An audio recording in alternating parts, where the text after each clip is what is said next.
Halil Geci ka alarmuar mbi gjendjen politike dhe shoqërore në vend, duke kritikuar ashpër rolin e ish opozitarëve dhe ndikimet e jashtme që sipas tij kanë futur vendin në një kurth të rrezikshëm.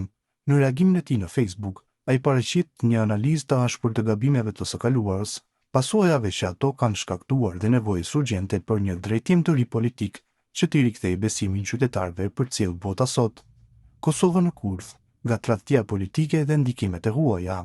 Papërgjegjësitë dhe dështimet e ish opozitarëve kanë godilur dhe dëmtuar vendin pa mëshirë. Për pasoja ata kanë humbur mbështetjen e qytetarëve dhe rrezikojnë ta humbasin edhe më shumë në zgjedhjet e 28 dhjetorit 2025.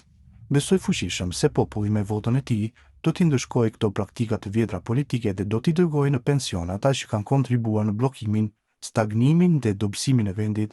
Në fund, koha dhe historia do t'i vendosin në vendin që u takon të gjithë atyre që kanë vepruar në kundërshtim me interesat e shtetit. Politikat e vjetra të ndikuara nga faktorë të jashtëm si dhe abuzimet me pushtetin, po kërcënojnë të ardhmen e vendit, duke lënë Kosovën të përçarë dhe të pambrojtur. Abuzimi më i madh që i është bërë vendit nga ish generalet e luftës dhe ish opozitarët lidhet me keqpërdorimin e titujve akademik, pa përmendur këtu pasuritë e dyshimta, plaçkitjet dhe vrasjet që kanë ndodhur. Individ pa merita të mirëfillta profesionale kanë arritur të marrin tituj që nuk i kanë fituar me punë, duke dëmtuar rënd integritetin e sistemit arsimor. Madje disa prej tyre kanë përfunduar edhe si ligjërues në shkolla dhe fakultete, duke e cënuar cilësinë e arsimit dhe duke krijuar një rreth të tërë ndikimi që ka prodhuar pasoja afatgjate për shoqërinë. Ky fenomen ka minuar besimin e qytetarëve në arsimin e lartë dhe ka krijuar një kulturë të rrezikshme ku diploma është përdorur si mjet politik e jo si dëshmi e dijes dhe meritës. Për shkak të këtyre dhe më shumë shkelje të tjera, opozitarët e sotëm kanë humbur besimin e qytetarëve.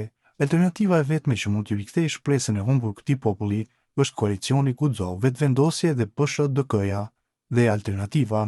Prandaj 28 dhjetori po vjen si një mundësi përmes votës plebiscitare për t'i larguar një herë mirë efektet e politikave të kaluara dhe për t'i dhënë vendit një drejtim të ri, ka thënë të tjera në këtë reagim në rrjetet sociale Geci.